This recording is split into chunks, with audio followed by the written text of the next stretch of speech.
Everybody, this is Barbara Graver. Welcome to today's episode of Autistic POV. I decided to do a video episode this time. I haven't done that for a while and I wanted to do it.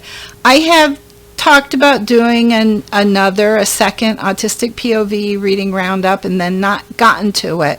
So I'm going to be doing that today a little bit with a twist. Usually when I do talk about autism in fiction or ADHD in fiction, I like to talk about authors who have lived experience. With the two books I'm going to mention today, I don't really know the author's lived experience. So the reason I chose them is because there is a new category on Amazon called disability fiction, and I decided I wanted to read in that category. So I did. I read several books. There are two I'm going to talk about today. I wish there was a neurodivergent category on Amazon, but there's not. But we do have now disability fiction, which two authors evidently who write disability fiction worked very, very hard to get this category on Amazon. So it is great that we have it, and I think it's worth supporting. But it is not the same thing. It's not necessarily neurodivergent books. It's not necessarily neurodivergent writers. So that's something to be aware of. However, I found two books that kind of addressed neurodivergence. Both were in romance. I write romance and I read a lot of romance. And the one was Irish Mafia book called Wicked Deception, and the other was called Quiet Please, which is a contemporary romance. And both of these books were good in their way. I mean, they're both super, super high spice. So if you don't like that, you're not going to like these books. I will link to them. But they were,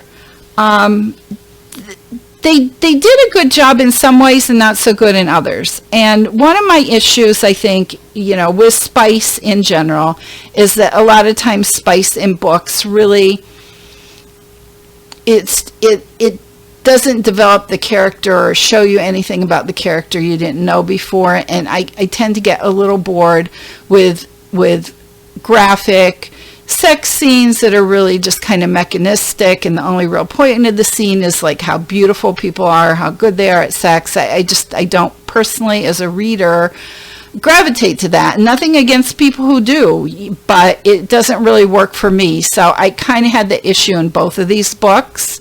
So when that happens, I skim. I mean, I don't stop reading the book because of that, but when I start to get bored or feel things are repetitious, I skim. So that was an issue in both the books. However, I thought they both did some good character work on the neurodivergent characters. Now, Wicked Deception, it starts out where you think the female main character is autistic, then you're not sure, then you don't know what to think, and this definitely seemed to have elements of like schizophrenia, it had elements of autism, it had elements of OCD, and certainly all these things can overlap, but and then at the end she identified, she gave her a diagnosis, which I wasn't really sure about that, but either way, the character was cute, the character was compelling, and the main thing I liked about it was she did not have the character overcome. The character had issues in the beginning of the book, and she had the same issues pretty much in the end. So I like that because I feel that fiction that has neurodivergent characters that shows them like overcoming autism or overcoming ADHD or overcoming PTSD, I think all that's really teaching people is that that's the happy ending when you learn to act like everybody else, and I disagree with that. My books, my characters do not overcome. That's not what the book's about. The book to me is about acceptance. It's about somebody willing to meet you where you are and value you for who you are. To me, that's the real happy ending. So I liked Wicked Deception, even though it was Irish Mafia, which isn't really my thing. I liked that she did not change the character, and the character was cute. She was funny. Like there's a scene where she gets out her whiteboard to play in the holidays that was just like, I laughed. So I thought she did a really good job of that. I don't know anything about this author, but I do think it's worth, it's worth checking out this category, the disability fiction category. And the other book I read was Quiet Please. And this was an interesting book. Again, I don't know anything about the author, but the main character in this book had noise intolerance. And I found that very interesting because that's something I struggle with. And I thought the author did a really good job of portraying the noise intolerance. And I'm actually going to read a section from the book because I thought it was so well done. So this is the POV of the female main character. Drums are not just sound. If he played the violin, I could deal with it. If he played the flute, fine. Those are treble. Those are airwaves. Drums are physics. Drums are concussion. Drums are percussive impact that ignores walls, ignores earplugs, and ignores noise-canceling technology. You can't cancel a vibration that travels through the floor and shakes your skeleton. I thought that was great. I thought that was great writing, and it's true. I have noise intolerance. I live on a busy street. There's a business across the street where they were letting tractor trailers run, and there's nothing you could do about that kind of noise, that kind of vibration. And it's more or less resolved now, but it was difficult for me at first. So I thought she did a great job of that, portraying the noise issues. What I thought she didn't do as good a job about was she kind of had her character overcoming. Initially, the character, who I'm not sure now if she's explicitly named as autistic, but initially she had her, and like I said, this is a real high spice book. She had an issue like with fluids, which, that can be a thing. And yeah, she is. She does name her as autistic. So she has this issue with fluids and she overcomes it. And, these sex scenes get really, really squishy, and I'm skimming because that's not something that I find particularly erotic, so I'm skimming. But it kind of was like having her overcome. Not completely. I mean, I don't want to knock the author too hard, because she is at least trying to portray disability, which I'm supportive of. But she did kind of do the overcoming thing, I thought, a little bit. So these are two books, and I would recommend, if you got to really have a tolerance for high spice if you want to read these books, but I'd recommend checking them out. And you also might want to check out the disability section on Amazon, because there's a lot of stuff in there. My feelings of having neurodivergence categorized as a disability, sometimes it is, sometimes it isn't. I feel it should be its own category, but the authors that fought for this disability fiction section on Amazon really had quite a battle. So it's not easy to get Amazon to be receptive to anything, I'm guessing, but it would be nice if we had that. But at least there's this, so I think it's worth looking at.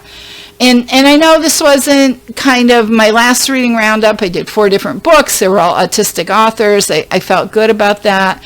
This is a little different, but I did want to introduce you guys to the disability fiction category, and I wanted to talk about these 2 books I read, and what I liked about them and what I didn't, because no book's going to be perfect. And I also want to mention my book, The Vampire Story, which is done, is now actually on my Substack. I'm serializing it on Substack. It will be going on Amazon this month too, but you could read it right now for free on my Substack.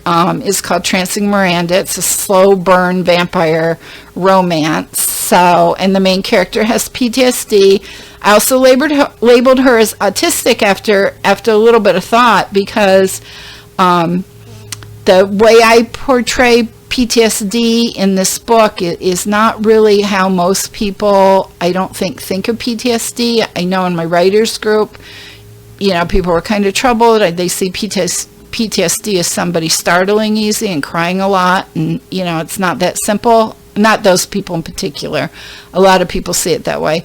So they didn't really like the character. They didn't think she had enough of an arc, and it was hard for me to make people understand that her arc was not about her overcoming things. Her arc was about her being seen and accepted for who she is. Like, to me, that's the happy ending. But not everybody got that. Not everybody will. And, you know, audience matters. It depends who you're writing for. But, you know, when you choose to identify a character as autistic, you're going to have people who say, wait a minute, that's not what I've read, that's not what I've experienced, and that's just the fact. So you have to be willing to put yourself out there, I think. I'm also serializing my second chance romance now on Substack. The vampire story I've been doing for a while. There's like at least 5 chapters going on 6. The second chance romance I'm just starting. So, and this is free. I mean, you do a free subscribe or not, you could still read it. You know, I appreciate the free subscribe, and there is paid, like $1 a week, $6 a year, whatever. But you could read it for free. And the second chance romance is very much about autism and autism in a relationship. It deals with things like alexithymia. It deals with things like attachment, special person status. And again, it's not about overcoming. It's about somebody being who they are, and the exploration of, can someone accept that or not? And the answer is not always, but it's pretty nice when it happens, and that's what I try to write. So you could find that on my Substack at barbaragraver.substack.com, and I also put links for the 2 books I mentioned here, and check out the disability category on Amazon.